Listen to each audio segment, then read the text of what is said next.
Steinhouse, and welcome to Money Chat Now.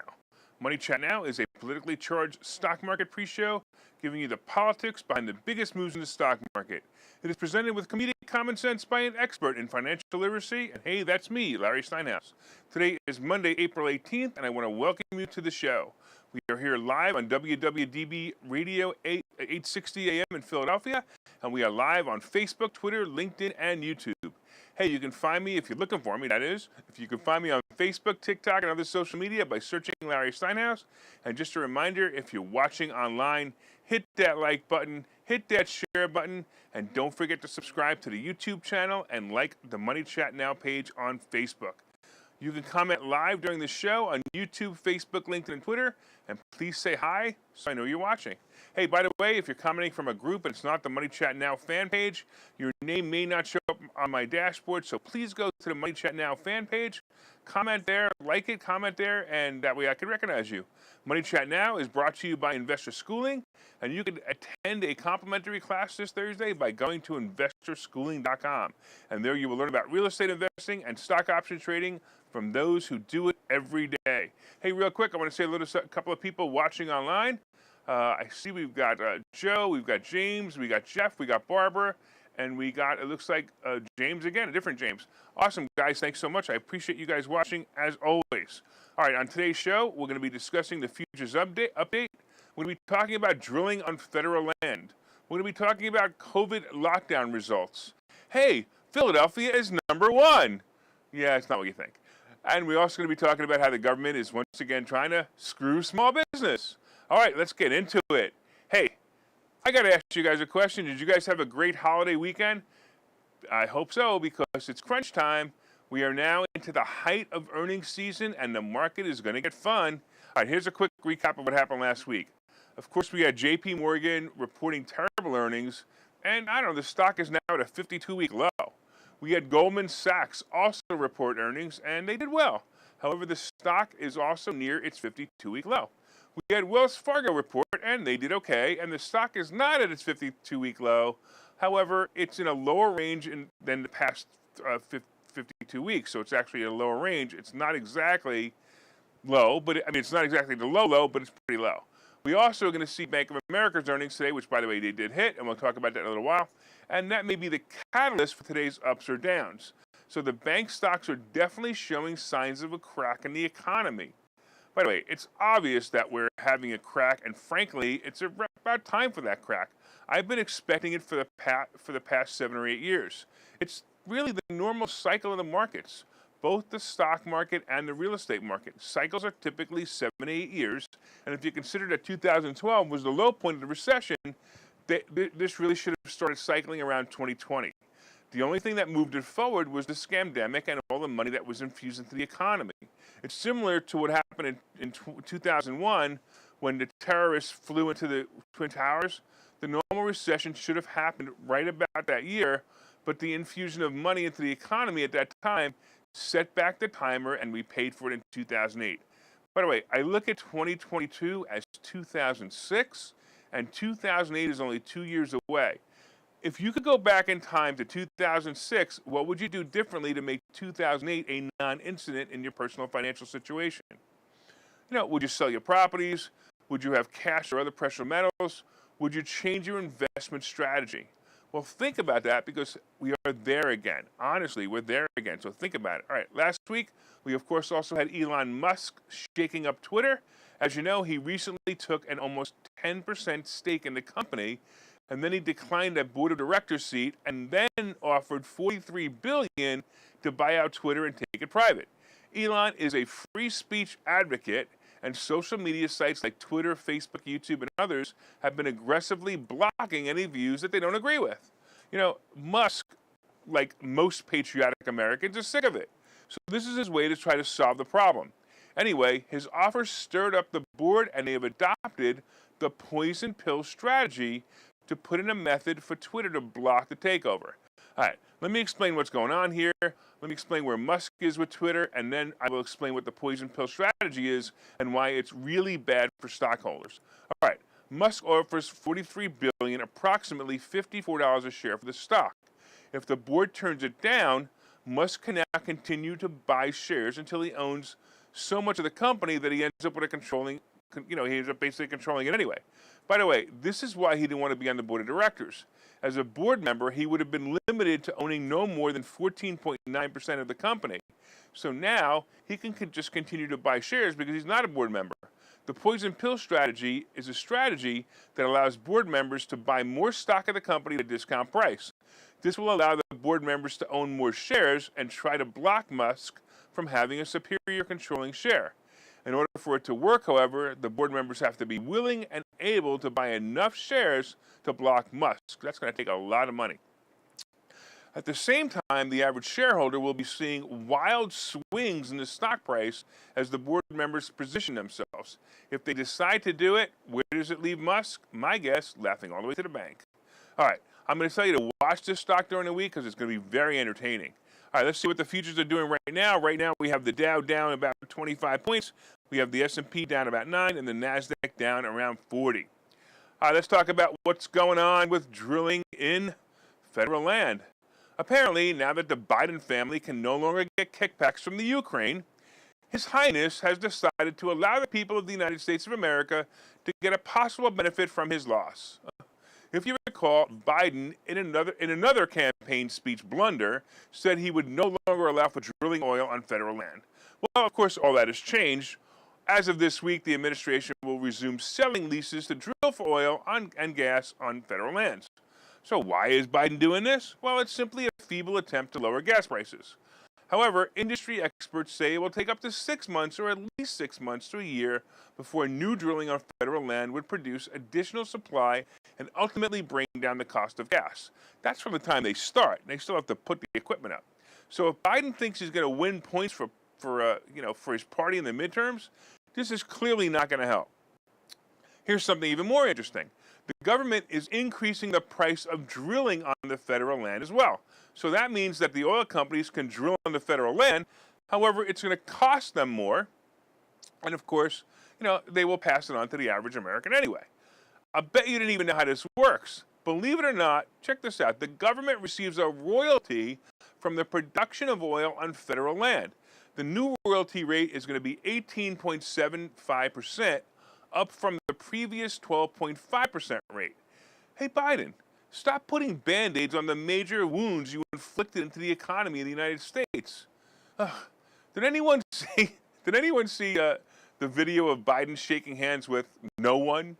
He finishes his speech, turns to his right, puts out his hand, and no one is there. It was like, it was like someone was there and left, but no one was there at all. Now, most people laughed and chuckled at this, making fun of the geriatric patient he is, but I actually took it very differently than most, and I took it very seriously. My thoughts were twofold. First, I remember the days and months before some of my elderly relatives died, they claimed to see Jesus in the room or someone in the room with them often, almost like someone preparing them for their journey.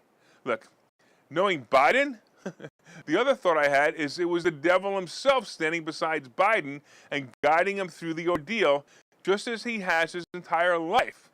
Well, we're never going to know what was Biden's head. Look, when he dies, they probably went through an autopsy on his brain. But I'll bet if they would, they'd have a tough time navigating through the cobwebs anyway. So we're never going to know. The good news is that oil production will increase in the United States again, and maybe we'll get back to where we were, a year and a half ago when Trump had this country self-dependent. Unbelievable. All right, let's talk. I'm going to just say hello to a couple people who have joined us real quick. So it looks like we had Charles and Ken and Bill and Michael. Thanks, guys. All right, let's talk about COVID results, COVID lockdown results. So we spent the last 2 years trying to flatten the curve. The curve to keep hospitals from being overwhelmed with COVID patients. Do you guys remember this? Do you remember how panicked the country was and all the states were? Do you remember how the makeshift temporary hospitals they erected in sports arenas? How about the USS Comfort in New York? The Comfort was a floating hospital that was docked in the harbor to take on patients when the hospitals were overloaded. Well, do you remember how none of these extra hospitals or beds were used and we spent all that time locked down for, nothing? Yeah, of course I do. That's why I'm hosting, by the way, the Freedom and Finance event this Sunday. But before I tell you more about that, let's take a look at the governors of states and how they did controlling COVID and their economy in those states. So a new study has graded states by how well they handled the coronavirus pandemic and its subsequent restrictions and lockdowns. And they show a stark contrast between liberal and conservative states. So Steve Moore is an economist and co-founder of the Committee to Unleash Prosperity. I like that. The Committee to Unleash Prosperity.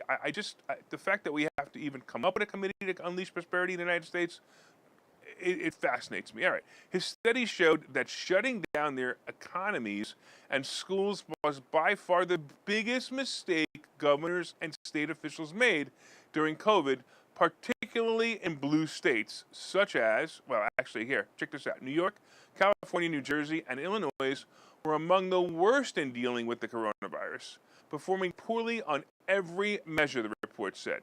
Continuing, he showed that states like Utah, Nebraska, Vermont, Montana, South Dakota, and Florida, all governed by Republicans, received the highest score in the study. Most importantly, the study found that there was no correlation in those states that enacted stringent travel, vocation, and dining restrictions with lower death totals. The study verifies other studies which found that locking down businesses, stores, churches, schools, and restaurants had almost no impact on health outcomes across the states. Oh wait, how can I report this? Hey YouTube, I found this information on reputable news sites. Please don't shut me down. Please don't shut me down. Oh wait, I have a better idea. Hey YouTube, I disagree with the study completely. It can't be real. Those Democrat states are the GOAT. Boycott Florida. There, can I keep my YouTube account now?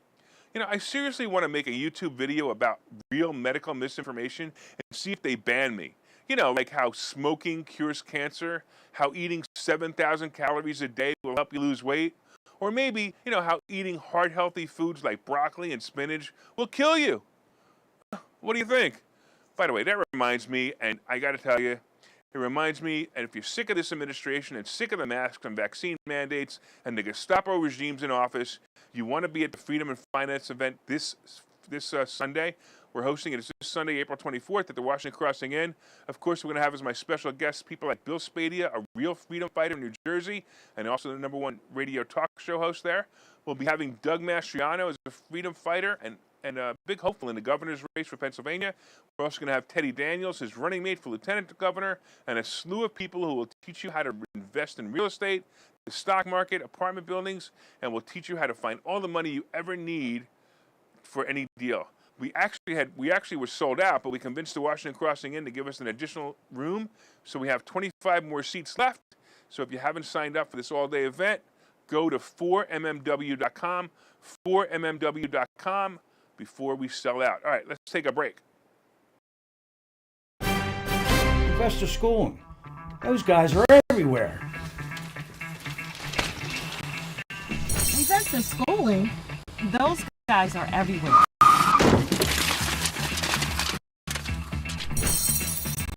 Investor schooling. Those guys are everywhere. Investor Schooling. Those guys are everywhere. Register for a free class at investorschooling.com.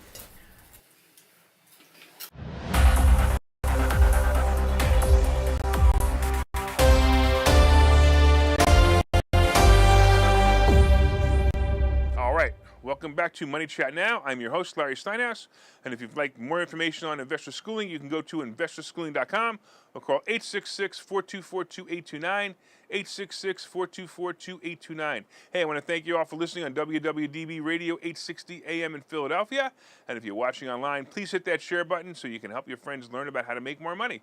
Hit that like button and let me know you enjoy the show. And of course, you can leave comments on Facebook, Twitter, LinkedIn, and YouTube, and I'll try to respond to them live. All right, I see Jill has joined us. Thanks, Jill, for joining us. I totally appreciate you, and James as well. All right, so far we've been discussing the futures update, and right now the Dow is down 40, the S&P is down almost 12, and the NASDAQ is down about 50. Hey, we talked about how Biden is coming around and letting us drill on federal land. Duh. We've been talking about COVID lockdowns and how what a waste it was to lock down because it didn't do anything. And, of course, coming up is Philadelphia is #1 and screw small businesses. And then, of course, we have today's picks and plays. But first, did you hit that like button? Did you hit that share button yet? Don't forget to leave comments on Facebook, LinkedIn, YouTube, and Twitter. And if you're listening on WWDB Radio, be sure and set a preset to this station and listen every day at 7:30. Hey, we all know a new financial situation is coming. Will it be a recession or a simple downturn? Well, if you want to survive through it, you should order my new book. Go to barnesandnoble.com, look up Money Hacks by Larry Steinhouse, pre-order it, and I promise you're going to learn something. All right, let's get into the second half. Let's talk a little bit about Philadelphia. Hey, of course, the great city of Philadelphia. It turns out that Philadelphia, along with its shops, office buildings, and museums, you know, all the places you can't visit without a mask as of today, holds a place in America as number one. I just thought of something, by the way. I wonder if the museums in Philadelphia, along with their friends in cancel culture, have removed all the references to Patrick Henry. You know, the conservative right-winger who said, "Give me liberty or give me death." Can you imagine wearing your mask and having your Band-Aid covering your vaccine injection site and reading the words, "Give me liberty or give me death"? I don't know about you, but my head would explode. Anyway, I want to get back to Philadelphia's record as number one in the country. Number one in the country. Have you guys ever heard of the Kensington District in Philadelphia? Well, this wonderful tourist site includes over 800 homeless people living on the street. It also includes a series of burnt-down houses. And by the way, you can witness drug deals in broad daylight, and if you stay long enough, you will probably see a dead body either from a gunshot wound or just someone succumbing from an overdose of heroin or other fine pharmaceuticals available by just yelling out, "I'm buying." Yes, Kensington is now the number one worst place in America to be, and officials want to deem it, you ready for this? They want to deem it a FEMA disaster site. Yes, a FEMA disaster site. I don't know, am I laughing out loud? Because I'm crying inside. Holy moly, these Democrats don't miss a trick. If this plan works, the federal government will give the city all kinds of money on the guise that they will clean it up and be part of the city. Yeah, hey, Philadelphia, want to clean up your city? Get rid of the two idiots in charge, Kenny and Krasner. For those who are watching or listening to this show and don't know who these people are, they are the mayor and district attorney, and both of them encourage criminal behavior by no longer jailing criminals. How else are they going to convince the government that they should get FEMA money? Did I tell you guys about the Freedom and Finance event? Holy cow, I can't believe these Democrats. Unreal. Let's talk about the next thing these guys want to do, and they want to screw small businesses. Hey, during this pandemic, possibly in an attempt to keep the small business owner from revolting against the government gave grants and low-interest loans to business owners to help with the economic difficulties caused by government overreach. These programs included payroll protection grants and the famous EIDL loans. Well, believe it or not, the government still has billions of dollars that has not been delivered to business owners, either because of lack of knowledge of these funds or the complications to obtain these funds. The amount left is about $5 billion, and now the government wants to redirect this money away from small businesses to who, and they still may need it, but guess what they're going to redirect it to? Vaccines and therapeutics for the continuing saga of the biggest scamdemic ever portrayed in the world. Now, what does that mean?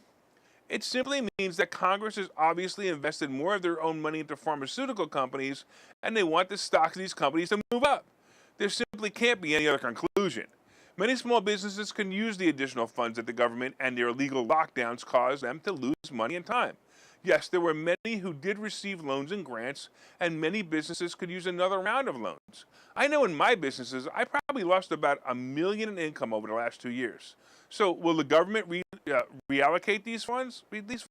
Hey, Congress, by the way, you know, small businesses are facing new challenges, including navigating supply chain bottlenecks and rising prices.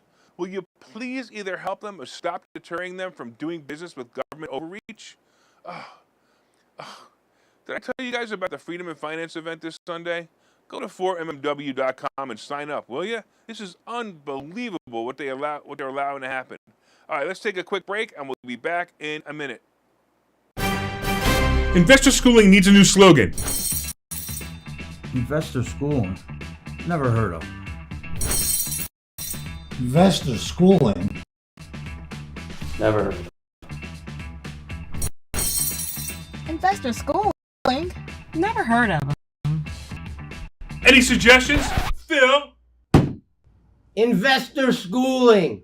We never heard of you either. Investor Schooling. We never heard of you either. Register for a free class at investorschooling.com.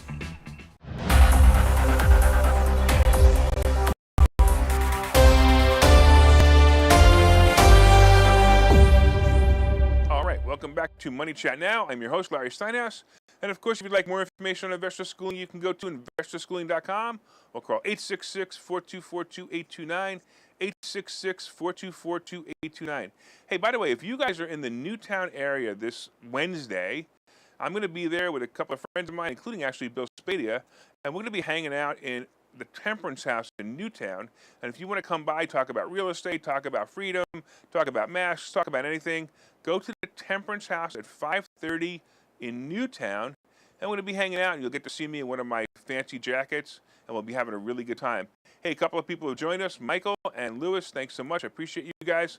All right, we've been talking about the futures update, and right now the Dow is still down about 51, the S&P is down about 12, and the NASDAQ is down around 55.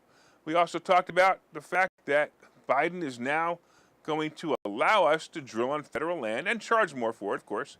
We also talked about COVID lockdown results and how when they locked down all these people, it pretty much did nothing. We talked about Philadelphia being the #1 state because Kensington is in it, and that's the worst place in America to be. So it actually sounds like it could be that the Ukraine might be a safer and better place than Philadelphia, Kensington area. We talked about how the government is screwing small business by not giving them loans anymore. And of course, coming up, we have today's picks and plays. But first, did you guys hit that like button yet? Did you guys hit that share button? Hey, let everybody know what great stocks are what great stock plays are coming by sharing this information. And of course, you can share in groups and on your own page. So do it. Hit that share button right now. You can also leave comments on Facebook, LinkedIn, Twitter, or YouTube. And if you're listening on WWDB Radio, set one of your presets to the station and listen every day at 7:30 for all you need to know about politics behind the stock market. All right, let's talk about what's going to happen today. So I got to tell you, I think it's going to be another mixed day today. Earnings are not impressing Wall Street at all. And many of the money managers are getting more conservative in their trades as the threat of a recession is coming upon us. I mentioned earlier, but Twitter will be a lot of fun to watch. It was up a little bit in pre-market, but I think that those are really the people who just want to be entertained by watching it. And they want to watch it move up and down with each tweet Elon Musk tweets. So if you want to have a little bit of fun, you might want to play some calls on this. And every time it goes up 3 or 4 points, play some puts on it. And every time it goes down, just be for fun. But just remember, that's pure gambling. But you're gambling on Musk's tweets, and there will be a lot of them. I'm also looking for AAL to move back down before the earnings announcement this week. Now, AAL might actually move up, and it might actually be a great stock, and I might actually miss it. But I did make a lot of money on it last week, as you guys know. So I'm kind of hoping it does move down. I'm kind of hoping it moves down below 18, and I'll be able to jump in on it again. Look, it may also be just a quick in and out play. Meta is troubling me because it's below 210. The earnings report is next week, and that scares me. They had terrible earnings report last quarter, and the stock was punished. I'm still concerned that the ad targeting is a problem. You know, the iPhone ad targeting where the iPhone has privacy settings and Facebook can't use them anymore. We have noticed that our ads, the ads here in investor schooling, are much less effective. I got to tell you also, banks don't look like the place to invest either, as their earnings are not coming in so good. Even Bank of America, their earnings came in, they did exceed Wall Street, but not by much. So I don't know. And to me, it looks like doom and gloom unless we get a catalyst this week.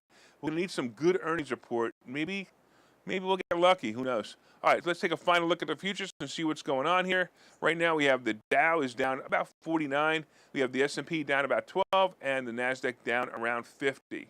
So it's kind of nothing really much happening. All right, all the cryptos are kind of hovering in their smaller ranges now. Nothing major going on here. The cryptos are kind of moving. It's kind of like 38.42. Bitcoin 38,000 to 42,000, 38,000. So it's not much going on here. I think the major moves are already done. I don't think this is going to be kind of like sweeping that everyone thinks. I don't think 100,000 is going to happen, but who knows? All right, let's talk about gold and silver. Gold and silver are still creeping up quietly. I'm going to tell you, gold and silver is the place to be and probably the best place to park money right now, especially if the self-fulfilled prophecy of a recession comes true. Treasury bond is rushing towards 3, and it's over 2.85% now. Yikes. And oil is creeping up, and it's above 106 again. So that's kind of dangerous, too. I'd be careful with this because the Treasury bond's moving up, oil moving up. That's all bad stuff. Hey, I want to thank all the listeners on WWDB Radio 860 AM in Philadelphia. I want to thank you for your continued support. And if you're listening to the show, please reach out and let me know that you like the show. Hey, I also want to let you guys know once again that we have some cool stuff going on. So first of all, we have Wednesday night. As I said, we have a meet and greet, and it's an event at the Temperance House in Newtown. We'll be there from about 5:30 to 7:30. You'll find me at the bar. I'll probably be wearing one of my signature jackets and discussing real estate and other investments, and hopefully we'll see you there. And of course, as we know, we have a new financial situation coming up. Look, it's coming up. So if you guys want to pick up my book, the best way to survive it is read my book called Money Hacks. Look up Money Hacks by Larry Steinhouse and pre-order it today. You'll be very happy you did, I promise. I promise it's a good book, and I promise you're going to enjoy it. Hey, also, once again, we have the Freedom and Finances event this Sunday. So you want to take a look at that, go to 4mmw.com, 4mmw.com. We still have tickets left. And there's probably, if you ask me, I know the screen says 43, but there's probably about 18 seats left, and that's about it. But this event is great. We sold a lot of tickets over the weekend when we opened up another 25. So if you guys want to go, I think there's 18 or less left, whatever, but I know we're still selling them. Go to 4mmw.com. Look, you're going to see Doug Mastriano, you're going to see Bill Spady, or myself, a slew of other people teaching you how to make more money and how to be more free. And we're going to buy you lunch, and we're going to buy you breakfast, blah, blah, blah. You're going to have a really good time. You definitely will enjoy it. I think this is something that you would want to do because it's a good time to go.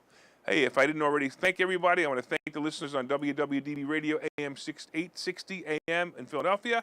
I want to thank you for your continued support. Of course, as you know, my name is Larry Steinhouse. I am the host of Money Chat Now, and I am the CEO of Investor Schooling. From time to time, I do own some of the assets and options discussed in the show, and the opinions discussed in the show are solely mine, and no one has asked me to discuss them. I don't know, sometimes people ask me not to discuss them, but hey, I'm going to do it anyway. All right, I want you guys all to have a profitable day.